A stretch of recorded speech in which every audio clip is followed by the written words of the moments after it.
Hello, and thank you for joining us on Monday's edition of Journalist Hangout. I am Esther Mokwariola.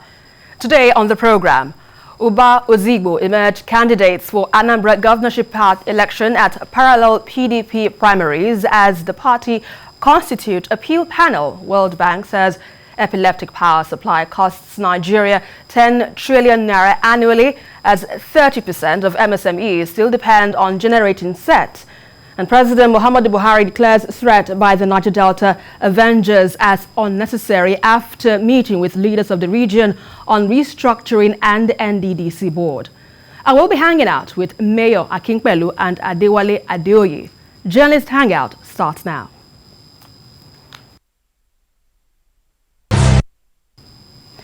One ticket and two claimants is a precarious situation for the People's Democratic Party in the race for the November 6th governorship election in Anambra State.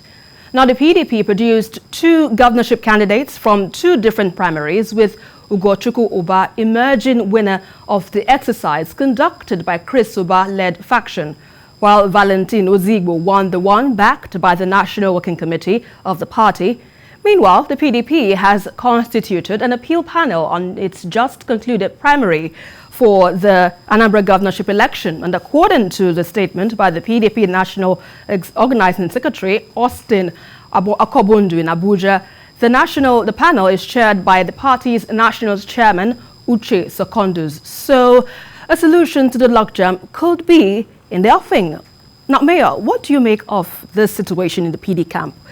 Seeing that it is giving itself, a little bit of time to prepare, what could come out from the governorship election? I think the problem with PDP is that they are not, right now, they are not a very serious party.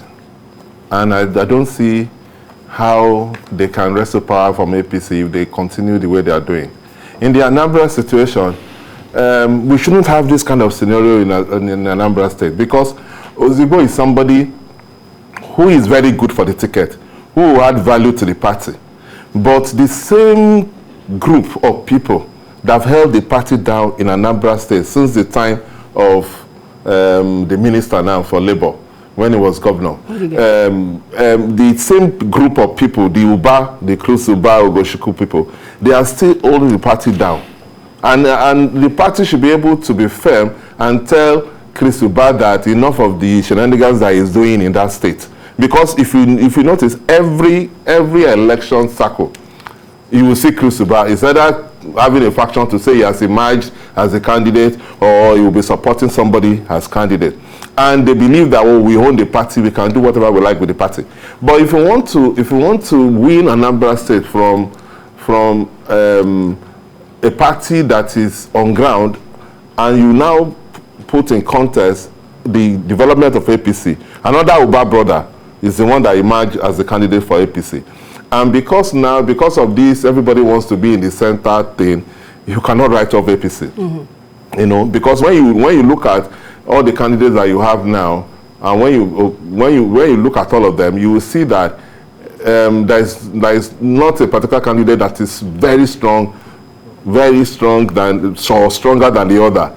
So in that kind of scenario, the federal government might, or collusion with security agencies and all that, could tilt it towards a particular candidate. So PDP, if they want to win Anambra State, they have to get serious. They have to tell Chris Uba to stop this nonsense that was doing, and they allow Ozigbo to, because that is the faction that was brought with the National Working Committee. Adewale, when we look at this situation, particularly the PDP is having to, this is not the first time we get to hear the PDP having, or whether hitting the rocks. Several times we get to hear these situations arising. But why do you think these factions continue to linger in a party that has been in power for 16 years? Do we still need to have these differences? I think the culture of internal democracy that we used to have in the past has virtually collapsed.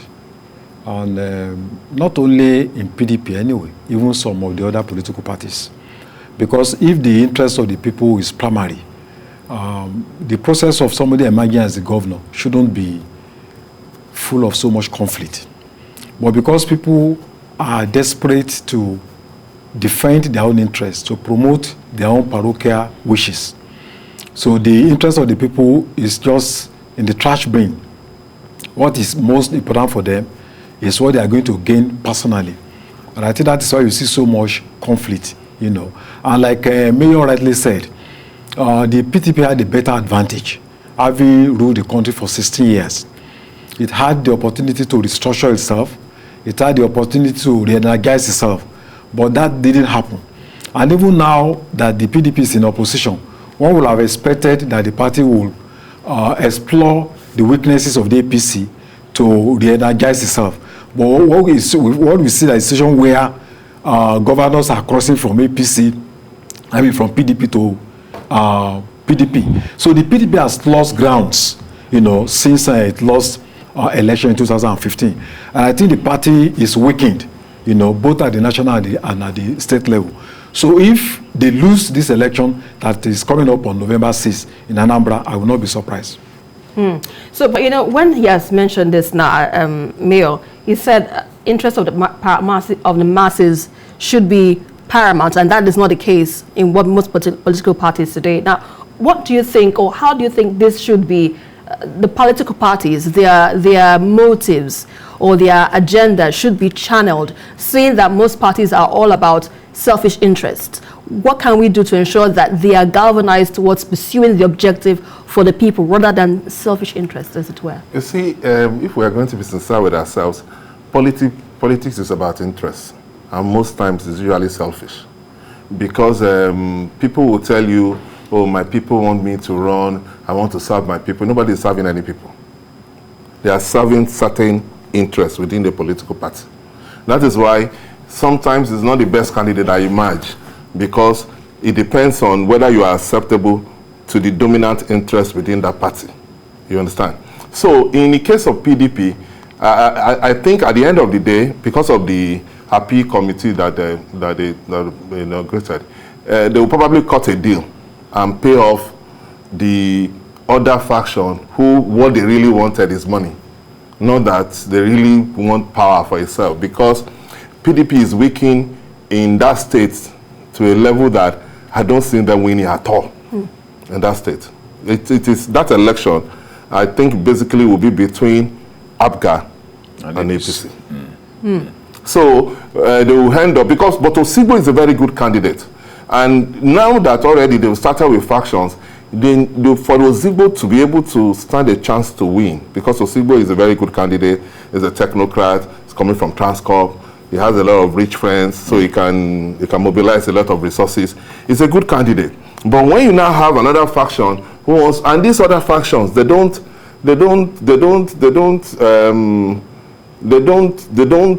care about the party. What they want is power in itself. It's the same faction that held up a governor of a state and put the governor in the toilet and tell the governor to resign. That's the way they operate. So they want power for itself. So it may be difficult for you to be able to convince them to say, okay, let us work together so that we can win and all that. Maybe the appeal committee may be able to convince the other faction, the Christopher faction, to say, look, let us pay you off. Maybe Ozigbo will say, okay, let us pay your expenses. But should this be the case? Because that's the way our politicians are. That's the way they are. That's the way politics is still being played. It will get better, but that's politics being played. Because if you notice, if you are a good candidate, but you don't have a godfather who can mobilize resources for you, there's no way you can win. That's the reality of the Nigerian politics. So godfatherism is the key. That is the key. If you don't have, you cannot move anywhere. No matter how brilliant you are, you must have somebody who has the necessary network and the financial muscle to be able to back that ambition. If you don't have that, there's no way you can move, because in Nigeria, money is everything. By the time you're going to get the delegates, you're going to need to induce them. But on election day, you have to induce security operatives, induce INEC officials, induce voters. That's the way it is. That's the way it is. So, yes, everybody will say, oh, we want to serve the people. No, they want to serve interests within the political party. So, but okay, Adewale, do you see this perhaps affecting political, let me say, lineage, if I would use that language? Now, when we have these antecedents happening before us, the younger ones get to see this happening. And so what are we bequeathing to the younger generation? What are we teaching them that how politics is run. This is how we do it, godfatherism. When we're talking about moving to the next, to the new level, how do we, you know, change things from the way they are now to something better? It's a very unfortunate thing because in the past, people had voters' cards. People had membership card of political parties. They paid dues, you know, in the days of Action Group. Even MPN, people paid dues because there was a sense of ownership. The party belongs to the people.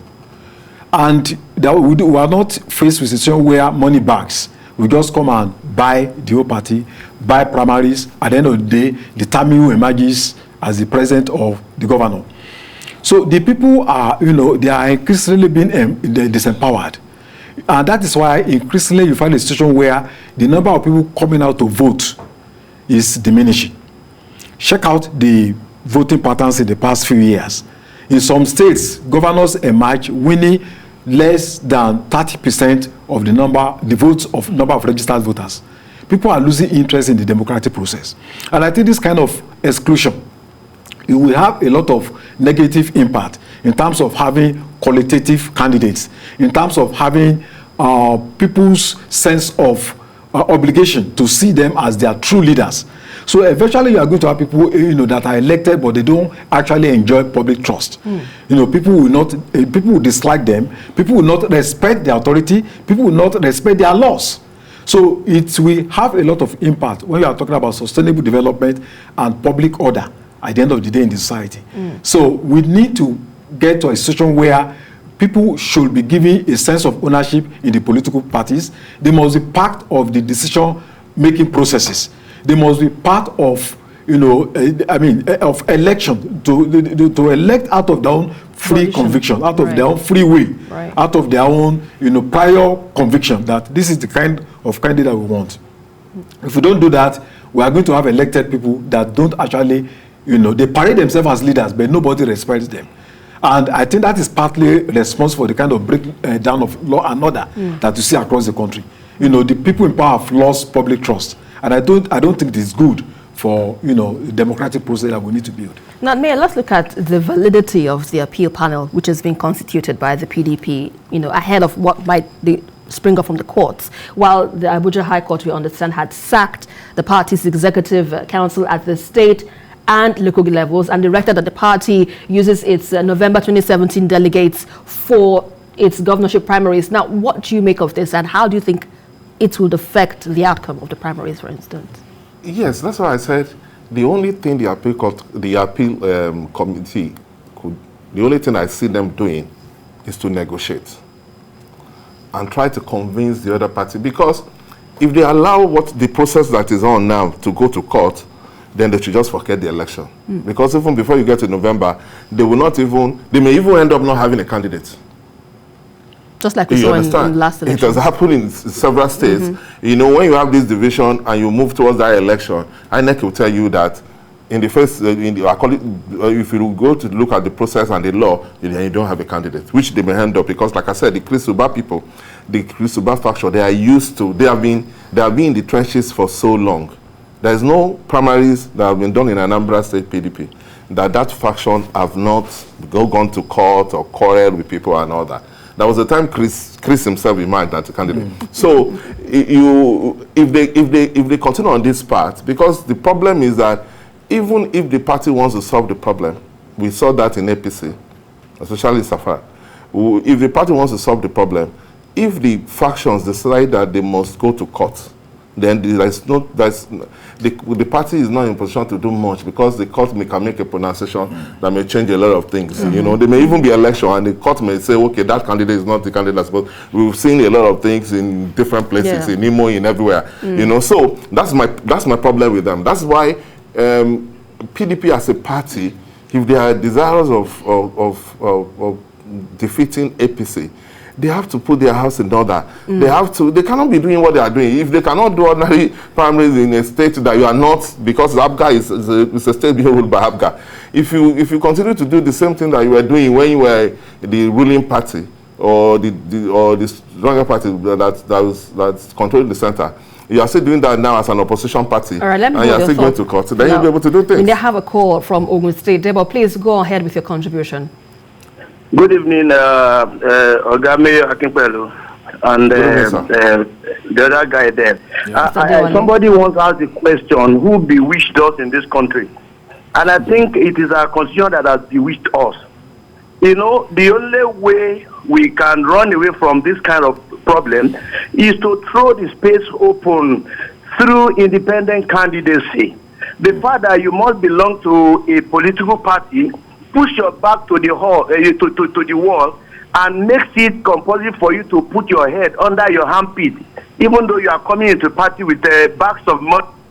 Let's throw the political space open, and let's do something about our constitution in a way that, you know, participation in politics will become less attractive. That's the only way you can get people who have genuine interest in serving the interests of the larger, you know, populace.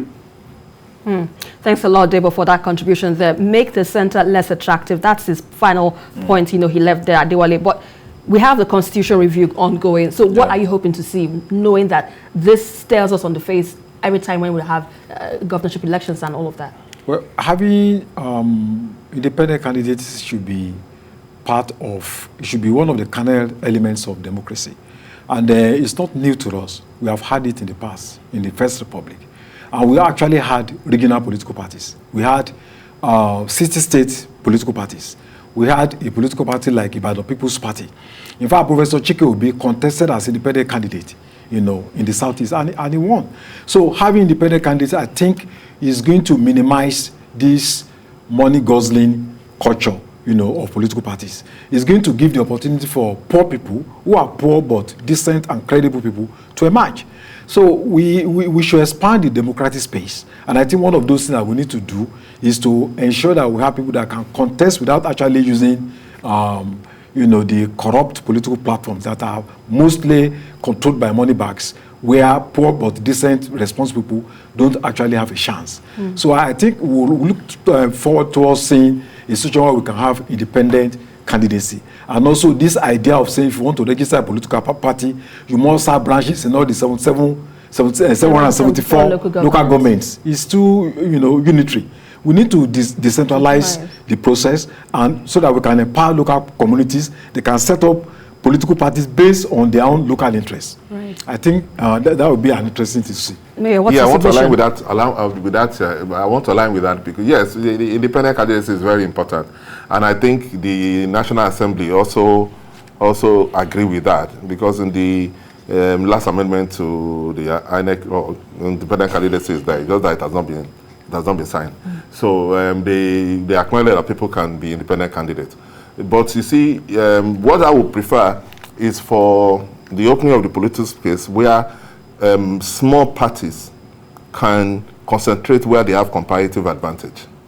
You understand? If, for example, we believe in if we have certain beliefs, within our own senatorial district, we may decide that is where we want to concentrate on. And we might emerge, our own candidates could emerge in that one state or even a local government. That's what I want. So it makes it easier for you to be able to compete, because the way political parties are formed in Nigeria now, it is good towards the big established political parties, because even without spending money legally, just to be able to have offices, just to be able to have agents at polling centers, by the time you look at the cost of it, it's not everybody that can afford that.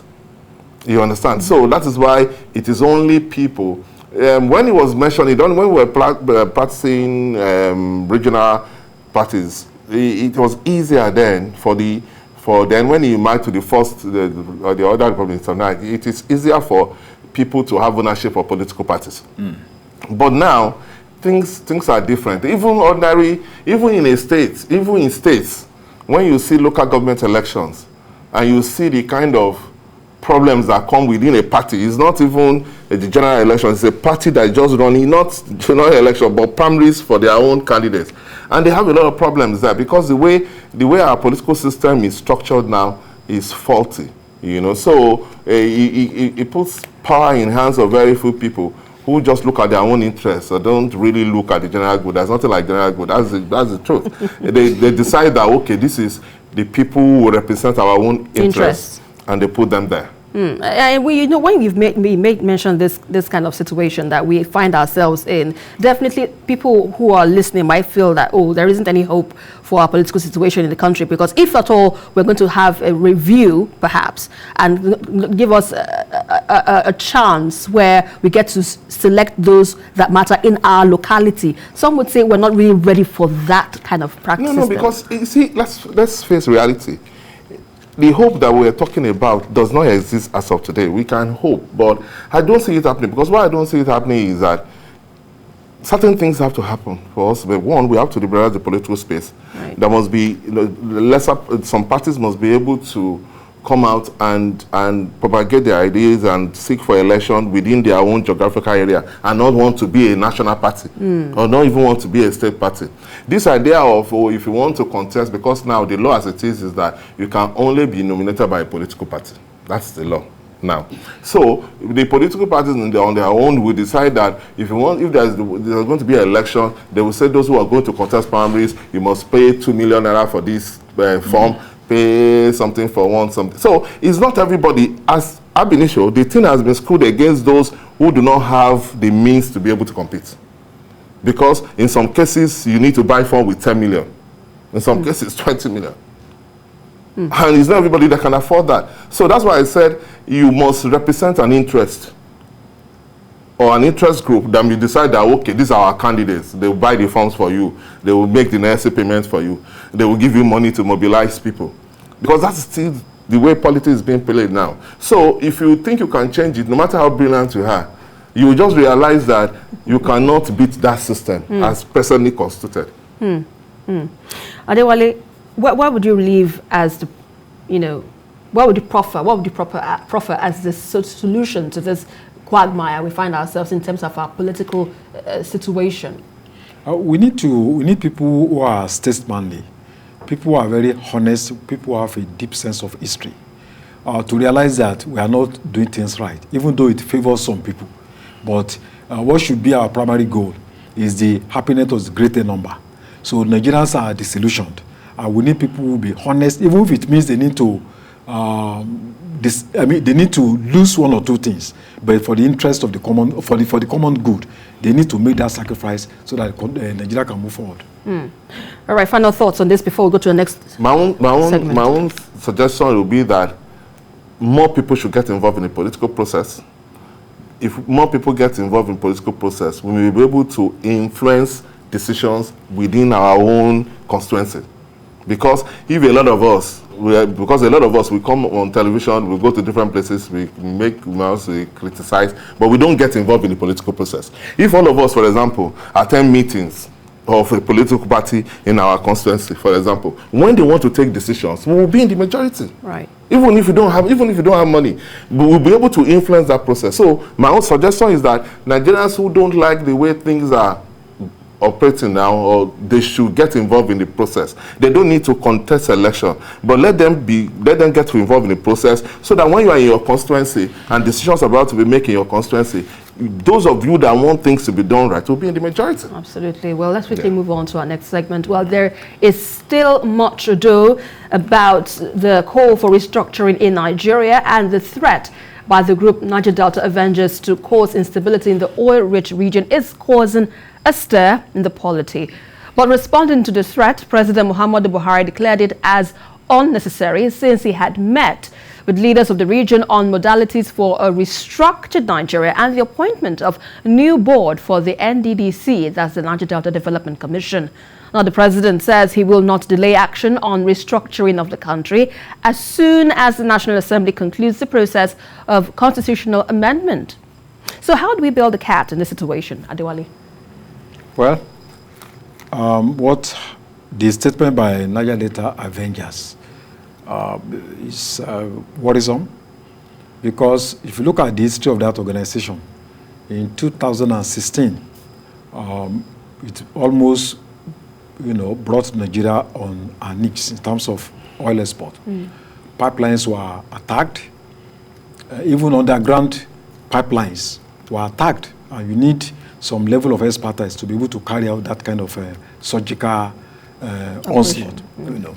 And for about when underground pipes are attacked, it takes a long time to repair them. Now, there was no threat from 2017 from this group, but we have had fringe elements coming up with different names, you know, threatening, and nothing had happened. You know, almost every year they would threaten something, but Niger Delta Avengers, if it is the same group, because we discovered that the statement on the website is a new website. It's not the same as the website they used in 2016. But if it's the same group that has issued this statement, then I think there is a cause for worry. Because in 2016, we never had this kind of problem. You know, we had the problem in the Northeast, but not in the Northwest. And then this kind of insecurity was not prevalent in the Southwest. But now, of course, we are talking about the Southeast. So if the Niger Delta Avengers decides to join this campaign, I think we need to sit down. Well, the president said he had met with some Niger Delta leaders. We need to be very sure that the people that the president met are actually the right people. Because there are all sorts of political interests that claim to be representing, you know, different people. But at the end of the day, you find out that they are representing themselves. The Niger Delta has some 40 ethnic groups, you know. And if you meet with the John National Congress, you have not met with the Niger Delta. So we need to be very sure that the president met the right people. If he had met the right people and there have been constructive engagement, I don't think this group will also come up to, you know, make this kind of pronouncement. So I believe the government has been given a period or a window of, you know, to negotiate. I hope we should seize that opportunity to reach out with the real stakeholders so that we can prevent, you know, another problem. We must admit that the Niger Delta has been a theater of conflict, oil pollution, destruction of, you know, biogenic destruction of biogenic resources are destroyed, or gas flaring. People cannot go to farm. You know, you are on water from Nembe to Yenuga, almost 2 hours, 3 hours, no road. So, and this is the golden, you know, the dog that lays the golden egg. Absolutely. So the problems are historical, and they started with, you know, peaceful protests during the time of Kensarua, before it, you know, developed into armed conflict. So I think we need to put up our thinking cap to be able to engage these people. They are not foreigners, they are Nigerians. We need to go on a very quick break. We will come back. We will have more discussions on this very same topic. Stay with us. Right, still on the Niger Delta threat by the Avengers, we still have with me in the studio to analyze this further, Mayor Akimpelu and Adewale Adeoye. So, Mayor, let's get your thoughts on this. You know, while we're on the break, you said this is more of politics. Tell us exactly what you mean by that. I believe that this is more of politics. Why did I say that? I believe that some interest group within the Niger Delta wants the NDDC board to be constituted. They've tried, they've complained, and the Minister for Niger Delta, Minister Akpabio, former Governor Akpabio, and the federal government have not done that. And some people now felt we want this board to be constituted. And the only way they can make the federal government take notice is to use those that can make federal government to listen. I'm very happy the way the president has handled the situation. The Buhari that we see, it seems recently Buhari has changed. I don't know what has changed, but it seems recently is reacting to things better than before. The Buhari we used to know will ignore the Avengers. He will not say anything. He will not say whether he's going to accept what they said or anything. But we now have a Buhari who is explaining things to them to say, look, I've met with people. We are ready for the consult. We are going to consult the board. We are going to do this. We are going to do that. What you say you are going to do is unnecessary because we are going to do what you want. And that is what is wanted. The situation in Niger Delta is different from what it used to be. During the time of Kansarawa till now, things have changed. The federal government, especially during the time of Yaradua, acknowledged that, look, the Niger Delta have a case, and it made a lot of moves to try to do it. A lot of young people were trained, were retrained, sent abroad, and all that. There was a social advisor in the president's office whose duty is to do that. Then they gave them the Niger Delta ministry and all that. So the reason why the Avengers came the first time is not the same reason now. So I believe that the threat now is for the federal government to constitute the NDDC board. Right. If the federal government do that, this threat, everything will just melt away. I believe so. So do you share the same sentiments, Adewale? Or you think the government should do something better? Well, I always like to look at issues, using dialectics. It means you have to open up, several broad possibilities. What Mayor has said is one possibility, but that is not the only possibility. There may be other reasons that are unknown to us, right? Because the president responded within 24 hours, which was unusual. So it's likely that the president also has some security information about what is going on there. Remember that the Niger Delta, they are neighbors to the southeast. And if you look at what has been going on in the southeast, I don't think people in the Niger Delta will feel unconcerned, because some people are agitating for separatist movement and all that. I don't think the forces in Niger Delta will feel unconcerned about what is going on in the southeast. And that's why I feel that it's a conflict of interest. Several interests are involved. What Mayor has said is just one aspect of the issue, but there may be other interests that are unknown to us, local and international interests.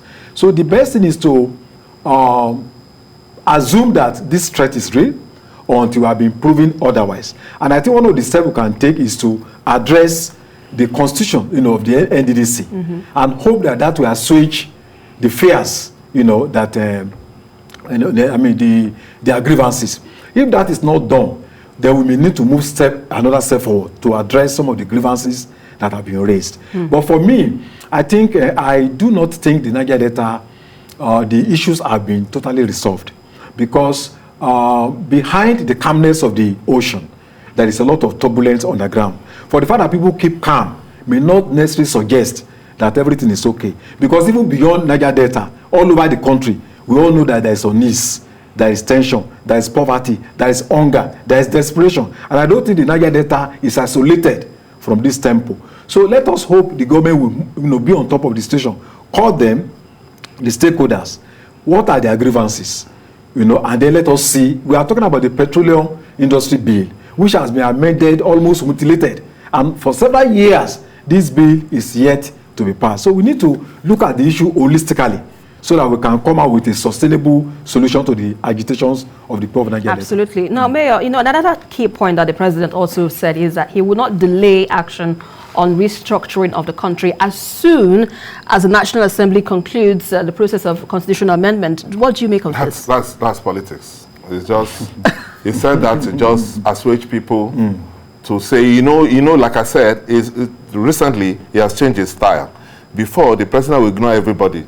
I will tell you to go and do whatever you like. Even when people are agitating, he won't mind. But now he's talking like a politician. Like a politician, you say things people want to hear. When you say, I will not delay for 1 second, immediately the national, that is crap.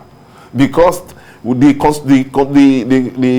conference that was consulted during the time of Jonathan came up with a lot of things that is on the table, that the president can start executing, that has a lot to do, that can restructure this country. They just speak feeding, student feeding, trying to take people from poverty and doing all this money and all that. They took that from that conference. But there are a lot of other fundamental things, state police, restructuring, the federal government, the formula, shining formula. A lot of things are there, but because it's not convenient for them, they didn't touch it. You don't need the National Assembly. The president does not need the National Assembly to start the restructuring process. He knows that, we know that. You understand? Telling us that I will not delay for 1 minute. It's just that he wants to tell those people, because part of the things the Avengers were asking for was restructuring. Absolutely. And so he's just telling them this, like telling them, he's trying buying time to say, look, don't worry, I believe in restructuring. I won't delay 24 hours. Immediately the National Assembly come up with it. And he knows that the National Assembly will not come up with it.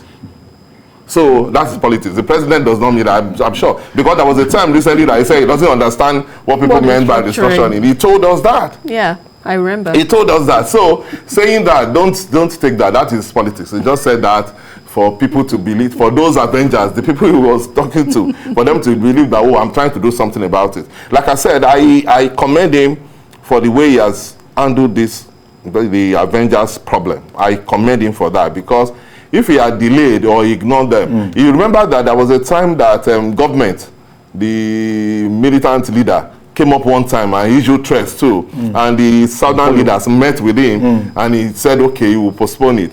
And I think it's because they've not done anything.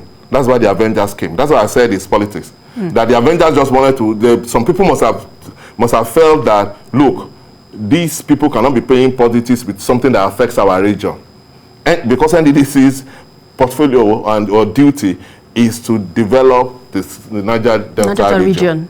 You understand? And they said that, okay, like if we refuse to consider the board, then that means we are not looking at our own interests, and they will make things uncomfortable for you.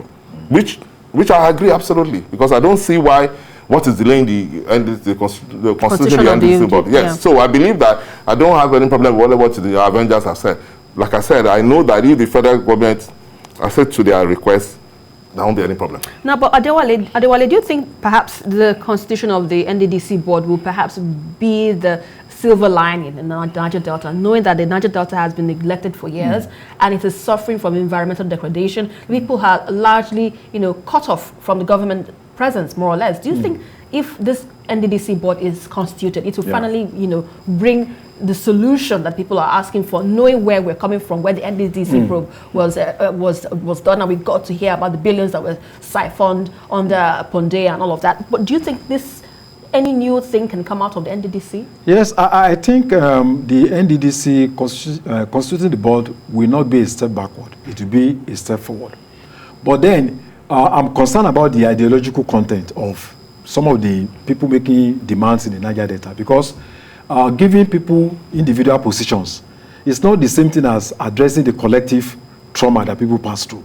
You may make people general manager, this, that. Does that resolve the collective problems that people, So you need to look for something that is a long-term solution to the problems that we face. And like Mayor said, this idea of saying I'm going to restructure National Assembly, I think is a very clever way of telling us that the president is not anxious. Don't let me say he's not interested. He's not anxious to restructure the country. We have a lot of reference documents from 1953 Sheiks Commission that actually recommended 100% derivation. We had the 1959 Willis Commission. I have an original copy of that recommendation that was made. Then we are talking about several constitutional conferences, 1958, 2014, So we have a lot of documents that we can just dust these documents up to look at how we need to run this country. When the British people were living, they left 3 regions because they studied our history. They studied our conflict of civilizations, our culture, our heritage. And they said, okay, then we came up with a decree, 36 of 1966, 94, and then forced the people to live together by force. And this has brought a lot of perpetual conflict that we are yet to resolve. So I hope that the president must realize this, because there is a difference between what the president says and his intention. He has said he doesn't believe in restructuring. So it's clear that the president he believes, well, we need a very strong, united country, and that's the only way we can develop. But there are a lot of us that think differently. And I think it's better for the president to listen to, divergent opinions, because we all have experience about the history of the country. We need to share experience together so that we can have something that will be able to benefit our people in the long run. Mayor, final thoughts on this? I think that the country needs to restructure. The way the country is constituted cannot work. It's unfortunate that the military, because of their unity system of government, created a lot of states, and we find ourselves the way we are. A lot of these states are not even viable. Every month they go to Abuja to go and collect money. So I would think that it's good for us to go back to regions. Yeah. It's good to go back to regions. Then each region should have their resources and pay money to the center. It's important for us to have a weak center, because part of the problem is that there's too much power concentrated in the center. It's important for each region to have their own police, and to be able to control their resources. That's what can make us to be together. If we stay together the way we are, we are just deceiving ourselves. It cannot work. Nigeria as presently constituted cannot work.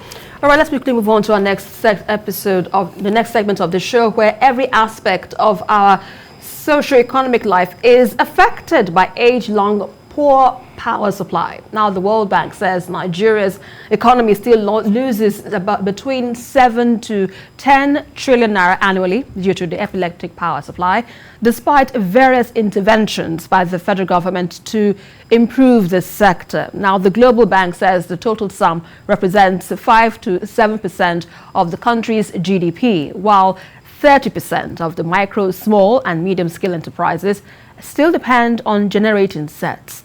And according to the report titled Resilience Through Reforms, the World Bank states that due to unreliable and insufficient electricity supply, businesses and wealthy homes depend mostly on generating sets. Adewale, epileptic power supply has been a usual problem in Nigeria. Why do you think this issue has remained with us or continues to stare us at the face for this long period of time? Why are we still in this mess? We are not committed to providing electricity for Nigerians. Our leaders are not committed. They pay lip service to provision of electricity. And that is why this problem has been on and on and on. We know the right things to do, but for political interest, for economic interest, personal interest, we are not ready to do it. When they started the reform in 2005, we are all full of hope that, okay, private companies to run Genco and Discos will be better. But what are we having today? After about 1.8 trillion, has been invested, we are not getting the results. There have been several committees set up. The last one last year, July, the Senate Committee on Power, led by Senator Gabriel Suswan. They said we are going to do a lot of investigation and all sort of things. What has happened? Nothing. And gradually, we discovered that Nigerians increasingly are not having access to electricity. And it's a shame that the megawatts that we produce is almost the same with what Ghana produces. Ghana is just about, maybe the population of Lagos State. Yeah, absolutely. Look at Singapore. Singapore have about 13,000 megawatts. Ethiopia has potential of about 60,000. They produce almost 10 times what produced in Nigeria. So what is the excuse? A country of you have resources, you have thermal resources, you have coal resources, you have gas, and then you cannot generate electricity. It boils down to corruption. Mm-hmm. It boils down to corruption. Our people are so corrupt, and even look at the services that the providers are rendering. Some types of communities, you buy transformer for them. That property belongs to Power Holding Company of Nigeria. They take it over. You buy your cables, you buy your poles. When the cables have faults, you still need to pay. If there is a problem, call the maintenance department to come and repair. They ask you to bring money. So the whole thing is a total mess. And I'm suspecting there is collaboration between the political class and these people that are working in this sector. And that's why it's been very difficult to deal with them. Mm. And I think it is right, if we don't deal with electricity, we are not going to move forward. Because it's a network, like a cobweb, links up with health provision, links up with security, links up with industrialization, links up with small scale and medium scale industry. If you don't have industry provision, you have not resolved anything. Mayor, I'm just wondering how we can get out of this mess. He mentioned some vital areas we're yet to tap. And aside from that, we also have solar, we have wind, we have solid waste. We have so many sources of energy at our disposal, yet we're not able to harness these alternatives. And so if there is any collaboration, more or less, between the political class and those who should, ensure that we have power supply, how can we get out of this situation? Let me start by saying that I'm holding President Obasanjo and President Goodluck Jonathan responsible for our problem. Mm. Obasanjo meant well and wanted to solve this problem. He invested $12 billion. But I don't know why they came up with that idea. They invested that $12 billion wrongly. All the generating plants that they established were gas turbines. In a country that, if we have diversified the generation of electricity in Nigeria, maybe some area will look at solar, some area will look at wind, some area will look at gas, then we will not have the problem we have. Because the problem is that despite the fact that I invested so much money, one, the source of gas became a problem. Then taking that gas to those turbines became a problem. It's so easy to sabotage it by cutting the pipes, and then the gas will not be able to get to those turbines. Because the $12 billion they invested all over the country were mostly gas turbines. That is for Basajo. For Jonathan also met well and said, okay, let us privatize and try to open the space when it comes to electricity. And they do the DISCOs and the GENCOs. But in doing all that, they neglected the federal government took the transmission company of Nigeria and held on to that. And that is the major problem. You have GENCOs, you have DISCOs. Okay, GENCOs to generate, DISCOs to distribute. But you have only one transmission line that cannot take the electricity that you generate. Somebody should be able to have sense to know that you need more than a transmission line. The transmission line that we are using is the one that Ozigbo did in 19 whatever. You understand? So every day you have system collapse. Almost every day, even when you generate electricity, you cannot sell that because you cannot even transmit to those people. That's part of the problem. To solve the problem, I think that we have to be sincere with ourselves. Right. That how do we solve the problem of this electricity? The first one that we should do is that we must agree among ourselves that we will pay more for electricity. All right, let me hold your thoughts for that because I understand we have a caller from Jos. Please go ahead, Ada. Hello, Ada from Jos. Yes, we got you. Good Please evening, journalists, Hangout too. This electricity thing, for me, how to get out of it is until we move away from this idea of national grid, we will continue experiencing epileptic power supply. It's part of the restructuring. As we allow states to, to find a way to go around it, we would have gotten somewhere by now. But I don't know why we are so, always doing things in an analog form. That is what is causing it. Then when it comes to the election thing you pass, the one you pass, let me tell you something. I mean, sorry, the Niger Delta issue. Niger Delta is beyond the constitution of the board. They are talking about restructuring and having a national kind of conference or what, a kind of with different ethnic groups. That is just the truth of the matter. So I don't know why the president one president will say he did restructure. Last week, he told us that there's nothing to restructure. So let's not give up on this country. God bless you. Thank you very much, Ada, for your contribution there. So, Mary, we're making... Yes, I agree with that. That's something. It's a transition company. That's the problem because you have only one national grid. And so every day you have system collapse. Sometimes you have system collapse. Sometimes the entire country will be in darkness because the transmission line is old. It has not been worked. Though, yes, they started refurbishing it. But so you need another transmission line, which will be regionalized in the 6 geopolitical zones. Transmitting electricity should be in each geopolitical zones. Then when you do that, because right now, the law has specially constituted, even if you generate your electricity somewhere, you have to send it through the national grid. Let everybody generate electricity in their own area of influence. You understand? Generate in your own area of influence. Try to bring in big companies. Because all these companies that you have are just government companies. The federal government, people in power put their friends there who do not have the technical expertise to really do this. You understand? What you need to do is to bring in energy companies from all over the world, just like we did in telecommunications. In telecommunications, when you do it right, in telecommunications now everybody's doing it. Before we used to pay a lot of money for telecommunications. Now we don't do that. You have to generate so that big players will come in, who can come in with their own money. Not those that government will be giving money, that are just there because they know somebody in government and they said they privatize and they give it to them and they don't have the resources to invest. If you bring in big players who can bring in their own resources, then the Nigerian people must also be truthful to ourselves that we will need to pay more for electricity.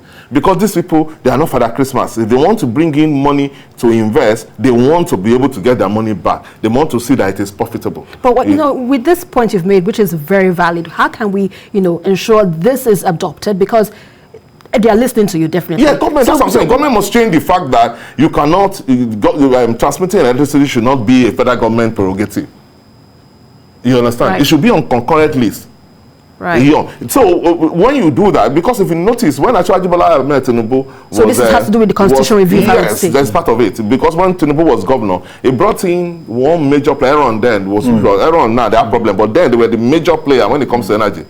You understand that they were supposed to do badges to generate electricity in Lagos, but they could not do anything because we have to give it back to the federal government to put on the national grid that will collapse the next day. So that's why I said you must form a new transmission company. Right. You cannot use only one national grid. But in doing that transmission company, don't do one that will transmit throughout the entire country. Do it in the 6 geopolitical zones. Right. Allow people to be able to generate electricity in that geopolitical. In other words, if I can generate electricity in Lagos, I will give to my people in Lagos. I'll give it to those who can pay. You understand? People, it's still cheaper when you pay more for electricity than for you to use your gen. You understand? And they do that. They allow, because now it costs a lot of money to do these things. Federal government does not even have that money. So you need to bring in big players who will come in, and then you will change the billing system for people to be able to pay what will come to that investment. Then you decentralize it, you understand, and get another transmission company to be able to transmit the electricity that you generate. Right. Adewale, final thoughts on this issue? Yeah, I absolutely agree that we need to decentralize. Most of the companies, they have operational inefficiency. Most of them are not, some of them are not competent, and outdated infrastructure. You know, we have about 23 generating plants all over the country. Most of them were built several years ago. So like I said, we need to liberalize the sector, just like we did in communications. People want to pay higher, but there must be transparency, there must be quality, qualitative services in terms of it. So I think it's time to register more distribution companies, and then we need to decentralize. The national grid, only 59% of Nigerians have access, which is not fair. So regions and even states should have the right to convert whatever they want to use to electricity. We need to decentralize. It's part of the restructuring that we'll be talking about. Right, and that's a fine place to leave it, gentlemen. Many thanks for your contributions this evening. Mayor Akinpelu and Adewale Adeoye. It's a pleasure as well always to have your thoughts on Journalist Hangout. And that's it on this week's edition, on today's edition of the show, rather. Join us again tomorrow for another episode of the program. You can watch a repeat broadcast tonight at 11. And don't forget to join us on Journalist Hangout on Sunday from 1:30 to 3:30 p.m. We are also on YouTube at youtube.com/TVC News Nigeria. I am Esther Makwariola. Bye for now, and God bless Nigeria.